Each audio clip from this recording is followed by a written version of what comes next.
Salut, quel bilan peut-on donner à la tournée du général Abdourahmane Tiani qui est passé d'abord par Bamako puis à Ouagadougou? Il était important qu'il puisse faire ce tour-là, pas seulement sur le plan sécuritaire, puisque tous les trois pays sont ces derniers temps à subir des attaques djihadistes, mais également l'AES est devenu un laboratoire de souveraineté, vu les démarches qu'ils ont pris. Tenez par exemple, la sortie de la CPI était une marque déposée de l'AES, mais surtout les discours durs et francs tenus à la 80e Assemblée des Nations Unies. Nathalie Yam, notre expert du Sahel, nous permet de mieux comprendre les contours de cette visite d'Abdourahmane Tiani. Je vous prie de suivre l'analyse jusqu'à la fin et à très bientôt. Sahel est une fois de plus au centre de l'actualité africaine. Le président du Niger, Abdourahmane Tiani, vient d'effectuer une visite stratégique de haut niveau au Mali et au Burkina Faso, ses deux alliés les plus proches au sein de l'Alliance des États du Sahel, l'AES.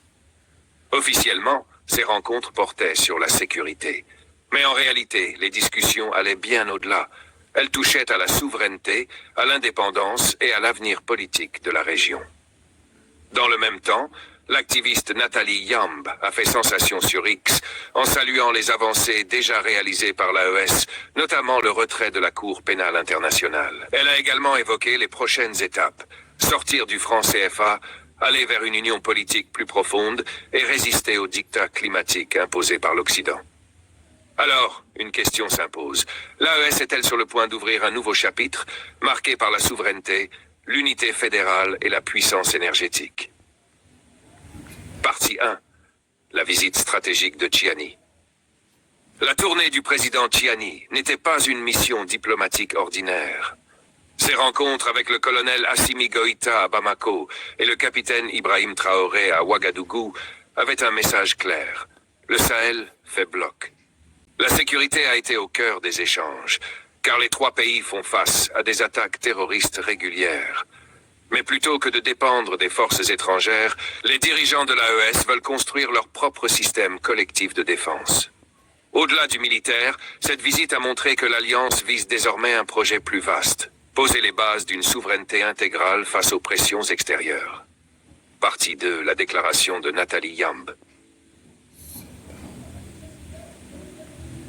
C'est dans ce contexte que s'inscrit la sortie de Nathalie Yamb. Sur X, elle a rappelé que l'AES a déjà franchi des étapes jugées impossibles. Le retrait de la CPI, par exemple, n'est pas qu'un geste juridique.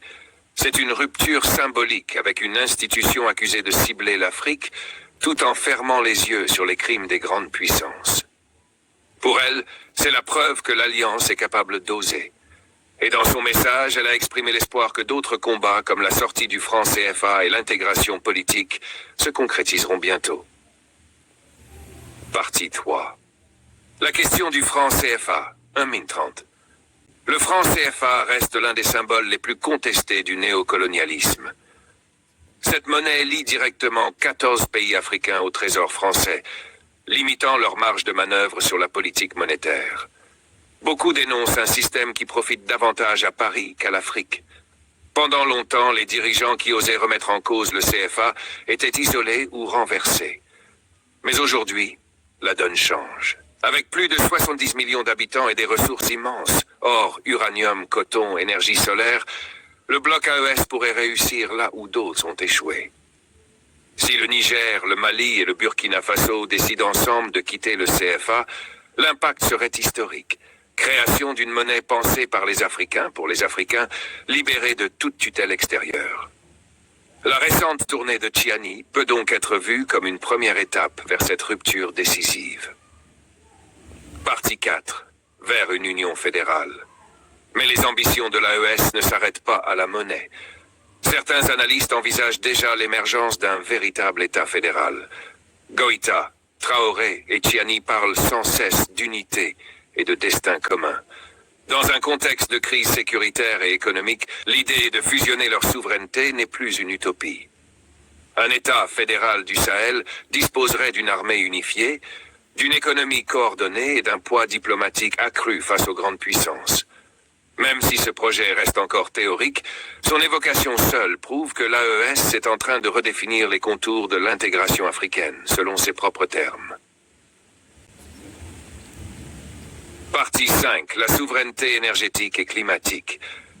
Un autre terrain de bataille est celui de l'énergie. les pays du Sahel dénoncent le deux poids, deux mesures imposées par l'Occident au nom de la lutte climatique.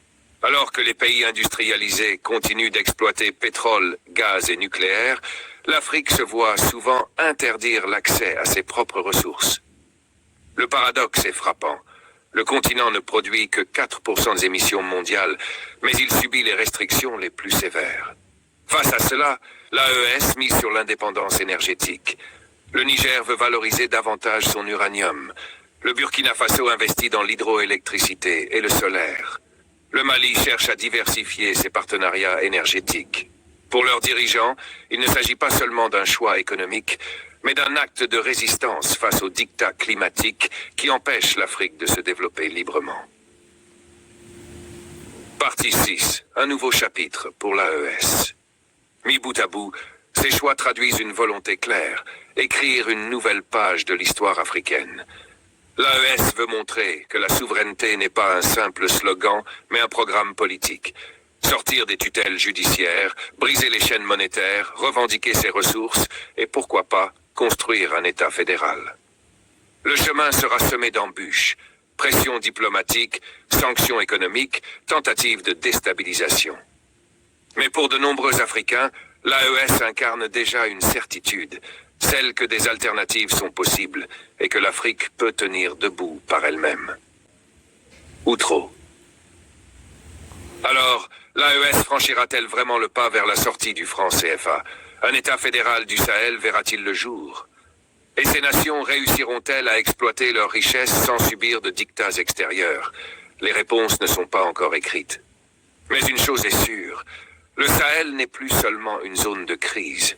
Il devient un laboratoire de souveraineté. Et vous, qu'en pensez-vous? L'AES est-elle prête à briser toutes ces chaînes et à inspirer le reste de l'Afrique? Laissez vos avis en commentaire, likez, partagez et abonnez-vous pour d'autres analyses sur la marche de l'Afrique vers l'indépendance.